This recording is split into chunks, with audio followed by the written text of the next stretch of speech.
온전함 세 번째, 하나로 향하는 마음이라는 말씀의 제목으로 주의 말씀 나눠보고자 합니다. 유럽 중세 때에 저희들 이 땅에 있는 많은 교회들이 사실 타락했습니다. 그래서 정말 진정한 말씀 또 진리, 믿음을 갖기 위해서 산으로 또 수도원으로 나아가게 되죠. 그 가운데 진리를 깨닫게 해주는 한 수도원이 있다고 해서 많은 수도사들이 그곳을 찾아갑니다. 그런데 그 수도원에 실제로 들어가는 수도사들은 그렇게 많지 않았다고 합니다. 대부분 수도원장과 첫 번째 만남에서 대화를 나누고 그곳에 가고자 했던 수도사들이 다들 그 수도원을 떠나게 되더라는 것입니다. 도대체 무슨 내용이 그 만남 가운데 있었을까? 수도생들이 그 수도원장을 만나 처음으로 묻습니다. 저는 진리를 찾으러 이곳에 왔습니다. 그러자 수도원장이 얘기합니다. 그렇다면 우리 수도원에서는 수행할 의무사항이 있습니다. 무엇입니까? 그러자 수도원장이 얘기합니다. 매일 아침 산 밑에 우물가에서 물을 떠오셔야 하고요, 장작을 패야 하고 성전을 매일 청소하고 한동안 수도사들과 이 수도원을 방문하는 모든 이웃들을 위해 요리를 하셔야 합니다. 그러자 그 수도생이 이렇게 얘기합니다. 저는 일자리를 찾으러 온 것이 아니라 진리를 찾으러 왔습니다. 진리를 찾으러 왔는데 쓸데없는 일만 시키려고 하시는군요 하고 거의 대부분 수도생들이 그 수도원을 떠나게 되더라라는 것입니다. 그러나 그렇게 떠난 수도생들은 어느 하나 이름을 내고 진리를 찾은 사람은 아무도 없습니다. 도리어 그곳에서 물을 기르고 장작을 패며 굳은 일, 힘든 일에 묵묵히 그 노동을 수행하면서 진리를 찾고자 기도하고 영성 훈련을 한 그 몇몇의 수도생들만 참 진리를 얻었고요, 참 제자가 되었다라는 얘기입니다. 예전에 이 비슷한 코미디 프로그램이 있었습니다. 한 중국집에 자장면 고수가 있다는 소식에 제자들이 그곳에 찾아와 자장면 맛있게 만드는 비법을 가르쳐 주십시오라고 얘기합니다. 그러자 그 고수가 이렇게 얘기하죠. 그럼 지금부터 식당을 청소해라. 그리고 3년 동안 식당 청소만 시킵니다. 그 가운데 절반이 떨어져 나가고 또다시 이제 가르쳐 주십시오. 그랬더니 이제 그릇을 닦는 설거지를 해라. 그 일도 3년을 시킵니다. 그곳에 또 절반이 떨어져 나갑니다. 이제 6년을 했으니 이제 가르쳐 주십시오. 이제부터 양파를 까고 양파를 썰어라. 그것 또한 3년을 시켜서 10년 가까이 일을 합니다. 모든 사람이 떨어져 나가고 딱 한 사람 남았을 때 그 자장면의 고수가 그에게 비법을 가르쳐 줍니다. 저는 이 이야기가 그저 코미디 프로그램에서만 나오는 이야기라 생각했습니다. 그런데 여러분, 이 이야기는 진리를 깨우치고 특별히 하나님을 아는 지식이 충만한 자들에게 필요한 말씀임을 깨닫게 됩니다. 목회자인 경우, 저와 같은 경우는 참된 목회를 배우고 깨닫는 매우 중요한 훈련과 연단이 이 가운데 있음을 알게 됩니다. 앞에 인사말로 연동 가족 캠프 얘기를 했지요. 저는 이번 첫 모임이고 또 해서 아이들과 또 집사님들과 또 공도 차기도 하고 같이 이야기도 나누고 저녁에는 바베큐 할 때 제가 직접 옷을 두르고 고기도 함께 구웠습니다. 다 끝나고 우리 담당하는 목사님께 이번 연동 가족 캠프 피드백이 어떠냐고 물었습니다. 참 좋았다고, 특별히 좋은 것이 있었는데 위임 목사님이 직접 고기를 구워주는 것이 참 좋았다는 얘기를 들었습니다. 제가 속으로 생각했습니다. 나는 말씀을 전하는 자인데 말씀을 전했을 때 은혜 받고 좋았다는 얘기를 들어야 되는데 목사님이 고기 구워주니까 좋았다라는 얘기를 제가 좋아해야 되는지 나빠해야 되는지. 1부 때는 목사님 좋아하셔야 됩니다 누가 그러시더라고요. 예, 좋습니다. 전 좋습니다. 영의 양식을 배부르게 하는 목회자인 동시에 육의 양식도 제가 수고해서 누군가가 배부르게 되신다면 저는 참 행복할 것 같습니다. 사실 제가요, 미국에 유학 가서 가장 먼저 한 아르바이트가 고기 굽는 거였습니다. 제가 다니던 신학교는 매주 금요일 저녁에 프라이데이 나잇이라고 하는 표현을 쓰면서 그날 유학생으로 온 기숙사생들과 거리의 노숙자들에게 스테이크, 햄버거를 제공해 줍니다. 그때 그 일을 아르바이트로 제가 했습니다. 그래서 제가 고기를 굽는 걸 1년 매주 금요일마다 했습니다. 가끔 성도님들이 제가 고기 굽는 거 보면 목사님 태우시면 안 돼요 라고 얘기하시는데 저 태우지 않습니다. 생각보다 잘 굽습니다. 그런데 그때 제가 받았던 중요한 훈련이 있습니다. 고기 굽는 것만 훈련한 것이 아니라 더 중요한 훈련이 있었습니다. 그 학교 마당에서 고기를 굽습니다. 그러면 가끔 노숙자들이 옵니다. 이 고기 먹어도 됩니까? 예, 먹어도 됩니다. 그러면 그들은 공짜로 거저 먹는 거잖아요. 그러면 그냥 감사하게 주는 대로 먹으면 되는데 먹어도 됩니다. 그러면 그 다음부터 요구가 많아집니다. 이 고기가 미디엄인지 웰던인지, 햄버거를 굽는데 그 패티를 굽고 그 위에 치즈를 넣어서 멜팅 꼭 녹여달라고 얘기하고 요구사항이 많습니다. 그냥 거저 먹는 거면 거저 먹었으면 좋겠는데 먹어도 된다고 하니까 자기 요구를 다 얘기합니다. 속으로 짜증도 나고요, 화도 났지만 단 한 번도 그런 분들이 참으로 많았지만 화내지 않았습니다. 친절하게 그분들이 원하는 대로 다 해드렸습니다. 제가 그렇게 고기 굽는 훈련을 받아왔습니다. 고기만 잘 굽는 것이 아니라 그 고기를 먹는 이가 어떤 고기를 좋아하는지, 어떻게 굽는 걸 좋아하는지를 생각하면서 고기를 굽는 훈련을 했습니다. 노숙자들, 공짜로 먹는 자들에게도 마치 예수님을 대하듯, 예수님께 대접하듯 하는 마음으로 고기를 구웠습니다. 그렇다면 저는 당연히 우리 연동교회 성도님들이 고기 구워주세요 목사님 하면 제가 얼마나 잘 구워드리겠습니까? 몇 배로 잘 해드릴 수 있습니다. 저는 여기서 아멘이 나올 줄 알았습니다. 그런데 그때 저는 그 고기 굽는 아르바이트를 하면서 처음에는 사실 근심과 걱정이 많았습니다. 제가 아르바이트 하는 것에 비해서 알바비를 받는 게 그렇게 많지 않았습니다. 이거 받으면서 해야 되나? 그 노숙자들 오면 사실 무섭습니다. 미국은 총을 다 갖고 다니거든요. 저 사람 저 옷에 총이 있지 않을까? 그리고 그들이 냄새가 납니다. 그런데 이 고기를 줘도 괜찮은가? 이거 하면서 공부 제대로 할 수 있을까? 나 여기 유학 왔는데, 공부하러 왔는데 이게 내 삶에, 내 유학 생활에 도움이 될까? 또 가끔 그 고기 부위를 막 영어로 얘기하면 제가 못 알아듣습니다. 무슨 부위를 얘기하는지. 그럴 때는 어떻게 해야 되나? 이 아르바이트를 하면서 저는 걱정, 근심이 많았습니다. 잡다한 생각이 항상 있었습니다. 그런데 저는 그 1년 아르바이트를 하면서 조금씩 마음을 잡아갔습니다. 그리고 한 가지 생각만 했습니다. 어떻게 하면 이 고기 굽는 훈련을 잘해서 혹시 내가 선교사가 되고 선교지에 가면 그 선교지에 있는 사람들에게 가장 맛있는 고기를 구워줄 수 있을까? 혹시 내가 유학 후에 어느 교회에 목회를 하게 되면 그 목회지에 있는 성도님들께 가장 맛있는 고기를 구울 수 있는 훈련을 나는 이 시간에 하는 거다라는 한 가지 생각만 하고 그 아르바이트를 시작했습니다. 그리고 그 아르바이트를 하면서 누군가에게 목회를 하듯 누군가에게 선교를 하듯 훈련받고 연단을 받게 되니 이후로 걱정이 사라졌습니다. 지금 내가 굽는 건 미래에 연동교회 여러분일 줄 몰랐지만 내가 미래에 그 목회 성도를 위해 굽는 것을 훈련하는 것이다 라고 생각하니 그 잡다하고 그 많은 생각들이 다 사라지고 오직 이 훈련을 잘 받아야겠다, 이 연단을 잘 받아야겠다라는 생각만 하게 되었습니다.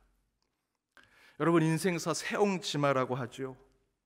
한 노인이 말을 하나 가지고 있는데 그 말이 도망쳤습니다. 화가 온 거죠. 근데 그 말이 돌아왔는데 한 마리를 더 데리고 왔습니다. 복이 생겼습니다. 그런데 그 말을 그 노인의 아들이 타다가 떨어져서 다리를 다쳤습니다. 그래서 다시 화가 왔습니다. 그랬더니 그 나라에 전쟁이 나서 오랑캐가 쳐들어와서 젊은 사람들을 전장터로 데려가는데 그 아들이 다리를 다쳐서 전쟁터로 안 나가게 됩니다. 복이 왔죠. 화와 복이 계속해서 반복돼서 우리 일상 가운데 옵니다. 좋은 일, 나쁜 일이 반복되는 것이 우리 인생이지요. 제가 했던 고기 굽는 아르바이트가 생각보다 손도 많이 가고 일도 많이 하고 걱정, 근심이 많은 일이었습니다. 그런데요, 그것이 그런 분주한 그리고 걱정 많은 일들이 넘칠지라도 무엇 하나의 마음으로 그 일들을 훈련과 연단으로 생각하게 되니 그 분주하고 다사다난했던 일들이 다 사라지고 오직 하나에만 집중을 하게 되고 평정심을 갖게 되었습니다. 바로 이에 대한 말씀이 오늘 본문에 나옵니다. 오늘 누가복음 본문은 너무도 잘 아는 말씀이지요. 예수님이 마르다 마리아의 집에 방문하십니다. 신방을 가신 겁니다. 그런데 동생 마리아는요, 주님 발치에 앉아 주님의 말씀을 듣습니다. 언니 마르다는 예수님을 대접하려고 준비하는 일이 많았다라고 성경은 기록합니다. 이 상황 자체로만 본다면 마르다 마리아는 그 행동이 무엇이 옳고 무엇이 그르다라고 얘기할 수 없습니다. 누가 잘했고 누가 못했다 얘기할 수 있는 문제가 아니지요. 그런데 성경은 이렇게 증거합니다. 우리 40절 앞절과 41절입니다. 우리 스크린을 보고 함께 읽겠습니다. 마르다는 준비하는 일이 많아 마음이 분주한지라 주께서 대답하여 이르시되 마르다야 마르다야 내가 많은 일로 염려하고 근심하나. 마르다가 준비하고 대접하는 모습은 잘못된 것이 아닙니다. 문제 있는 것이 아니죠. 문제를 성경에서는 얘기하는데 그 문제는 40절 말씀대로 그의 마음이 분주하더라, 일이 많더라는 것입니다. 그리고 41절의 말씀대로 많은 일로 걱정하고 근심하고 있는 마르다의 모습을 보여주지요. 그래서 예수님은 마르다의 문제에 대해서 마지막 이렇게 충고하십니다. 42절입니다. 함께 읽겠습니다. 몇 가지만 하든지 혹은 한 가지만이라도 족하니라. 마리아는 이 좋은 편을 택하였으니 빼앗기지 아니하리라 하시니라. 42절을 세 번역인 성경으로 이렇게 나와 있습니다. 주님의 일은 많지 않거나 하나뿐이다. 주님의 일은 하나뿐이다. 마리아가 말씀을 듣기 위해서 예수님 앞에 앉은 것이 잘했다는 것이 아니고요, 하나님 일을 할 때는 한 가지의 마음을 가져야 한다라는 것입니다. 영어 성경에서도 Only one thing is necessary라고 오늘 설교 제목의 영어 제목이지요. 한 가지 일로도 충분하다는 것입니다. 하나를 향한 신앙, 마음을 지키는 것이 곧 우리 신앙의 온전함이다라는 것을 예수님께서 깨닫게 해주시는 말씀이죠. 다시 맨 앞에 제가 말씀드렸던 예화로 돌아가서 진리를 깨닫게 해주는 수도원에서 수도생들이 그곳에 찾아와 말씀과 기도를 하면서 내가 진리와 영생을 얻겠다 떠들면서도 절대 진리를 깨우치지 못하더라는 것이죠. 도리어 물을 기르고 장작을 패며 성전을 매일 청소하고 수도사들과 이웃과 타인들에게 요리를 행하는 자, 그렇게 하면서 그 손이 퉁퉁 부러튼 손을 맞잡고 저녁마다 기도할 때 많은 이웃들을 위해서 밥을 하기 위해 장작을 패고 또 패면서 손이 갈라지고 손에 물집이 생기는, 피가 흐르는 그 손을 맞잡고 기도할 때 그 기도 가운데 진정한 영성이 만들어지더라는 것이죠. 참된 진리가 그 가운데 있더라는 것입니다. 아무리 진리요 진리요 외쳐도 그 안에 마르다처럼 분심과 분주함이 가득하면 그것은 자기 지혜의 자랑일 뿐이고 자기 용맹을 자랑하는 것뿐이고 자기 부함을 자랑하는 것에 불과하다라고 예레미야 선지자는 얘기합니다. 마리아처럼 말씀을 듣던, 마르다처럼 주님을 모시고 영접하기 위해서 많은 일들을 하던, 또한 진리를 찾기 위해서 기도를 하던, 수도원의 잡다한 일을 하던, 여러분 여기서 중요한 것은 나의 마음이 하나로 향하는 마음인가라는 것이 중요합니다.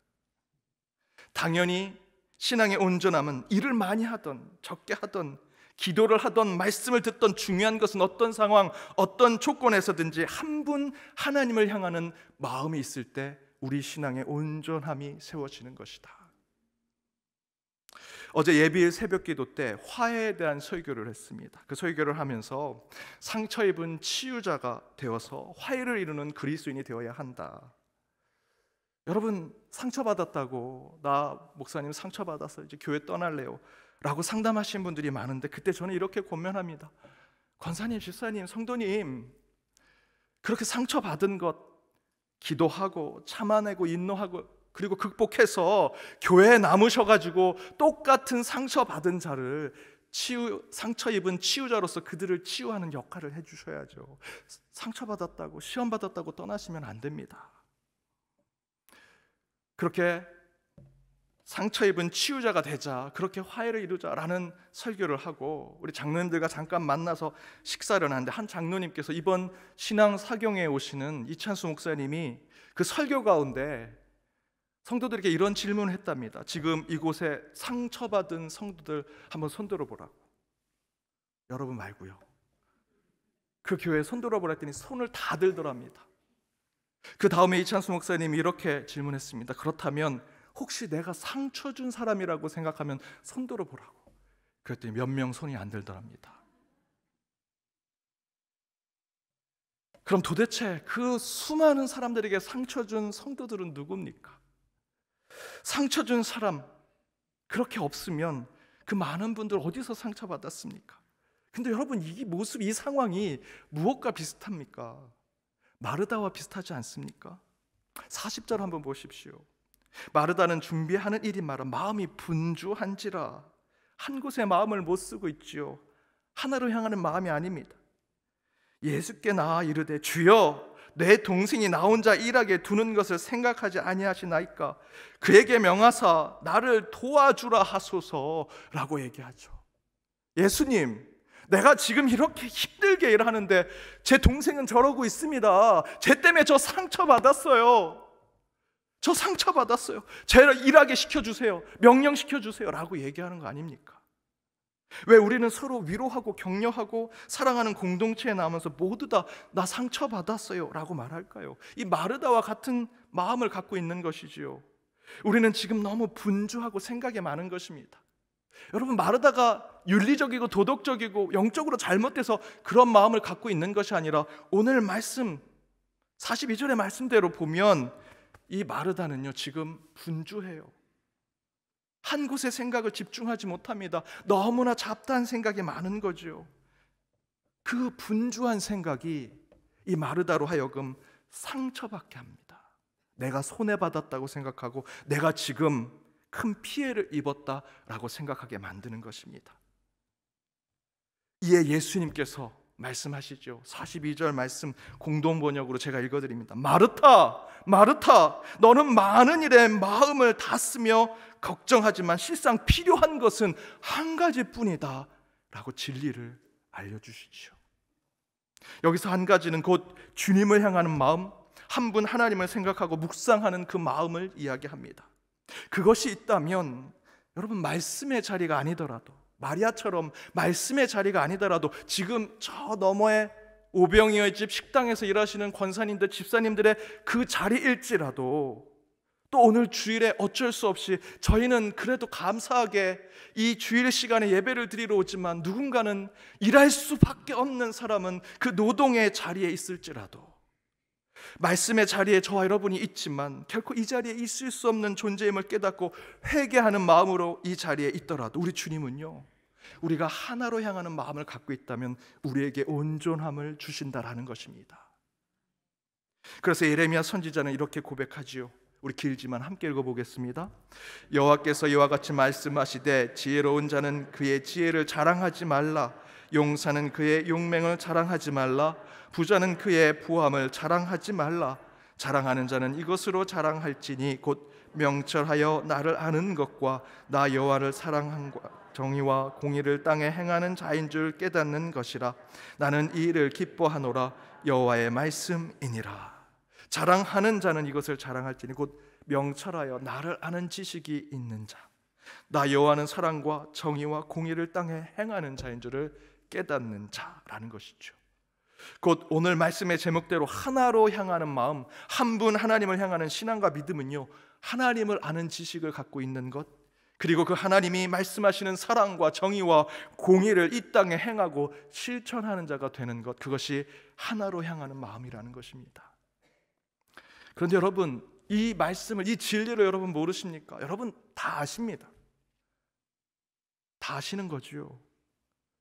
요즘 평신도인 성도님들 신앙적 지식 충분하십니다. 목사인 저보다도 더 많은 걸 아실 때가 있어요. 유튜브에 웬만하면 유명한 스타 목사님 설교 다 있고요. 신학자들도 강의를 다 올려놓습니다. 저희 목회자들끼리 이렇게 얘기합니다. 야, 이제 설교하기 어려운 시대가 되었다. 작년에 이재철 목사님 신앙사경회 때 오셨습니다. 참 귀한 말씀 전해주셨죠. 그 소식이 미국까지 전해져서 제가 아는 한 지인 권사님이 연락을 주셨습니다. 목사님 어떻게 모셨습니까? 저도 그 설교 듣고 싶습니다. 그래서 교회 영상 링크를 해드렸어요. 그리고 이후에 제가 다시 안부차 전화를 드리고 연락을 했습니다. 권사님 어떠셨습니까? 그랬더니 설교가 좀 길더라고요. 그런데 영상을 찾아보니까 한 15분짜리 요약본이 있어서 그걸로 은혜 받았습니다. 그래서 제가 권사님께 얘기했죠. 권사님, 그거 말고 현장에 흐르는 말씀의 그 역동성이 있는 것을 느끼셔야죠. 원본 다시 보세요 라고 얘기했습니다. 여러분, 우리는 어느새 하나님을 아는 지식이 충만한 자라고 스스로를 속이고 있습니다. 그리고 나는 하나님의 사랑, 하나님의 공의, 하나님의 정의를 실천하는 자라고 떠들고 다니고 있고요.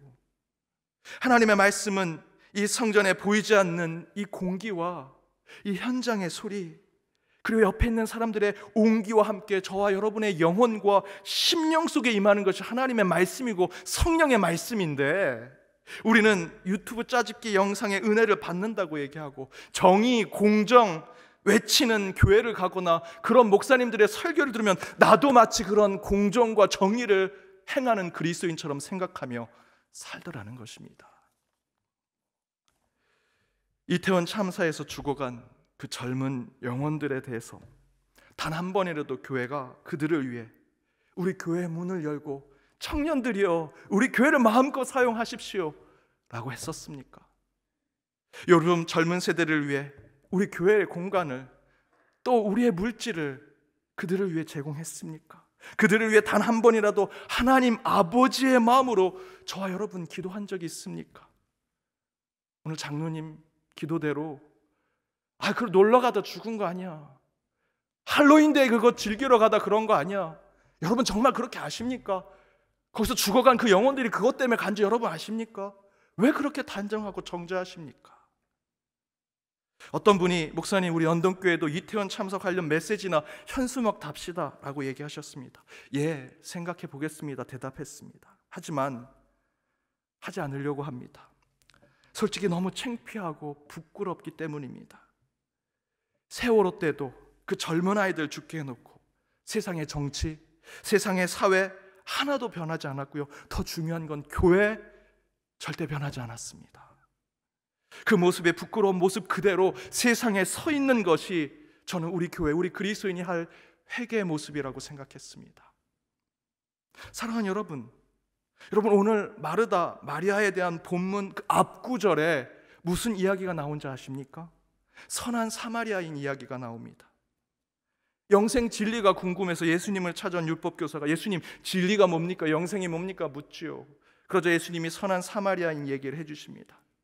그리고 그 가운데 누가 자비를 베풀었느냐, 누가 율법대로 했느냐, 그때 이렇게 얘기하죠. 37절에 이르되 자비를 베푼 자니이다. 그러자 예수님께서 이르시되 가서 너도 이와 같이 하라 라고 말씀하십니다. 여러분, 선한 사마리아인 이야기가 나오고 마르다 마리아 얘기가 나온 것은요, 성경의 이야기를 배치하는 아주 중요한 성령의 뜻이라고 저는 생각합니다. 마르다 마리아 이야기의 중심은 말씀을 듣는 마리아가 아닙니다. 잘 읽어보십시오. 수고하고 헌신하고 섬김에 최선을 다하는 마르다. 가서 너도 그 선한 사마리아인처럼 그렇게 행하라 라고 하는 것에 마르다가 열심히 하는 거죠. 대신에 마르다가 놓치고 있는 것을 우리에게 깨닫게 해줍니다. 많은 일을 행하고 너도 가서 이와 같이 하라는 것에 실천하는 것 좋습니다. 그러나 저와 여러분은 들떠 있습니다. 분주합니다. 분심이 많습니다. 내가 이렇게 헌신했는데 하나님 안 알아주시면 어떡하지? 걱정, 근심이 우리 가운데 있더라는 것이죠. 그러나 하나님께서 이 마르다 마리아의 이야기를 통해서 우리에게 깨닫게 해주시는 것은 무엇을 하든 하나님을 향한 마음을 가져라. 선한 사마리안 이야기처럼 너도 이와 같이 하라는 예수님의 말씀에 사랑과 공의와 정의 실천하되 오직 한 분 하나님을 향한 마음으로 그 일을 행할 때 그 안에 온전한 신앙이 있다는 것입니다. 여러분, 말로만 이 시대 가난한 자들을 돕자, 젊은 세대를 사랑하자 말만 하지 마십시오. 실천하고 행동하십시오. 단 그 실천과 행동엔 오직 한 분을 향한 마음을 담아내 주십시오.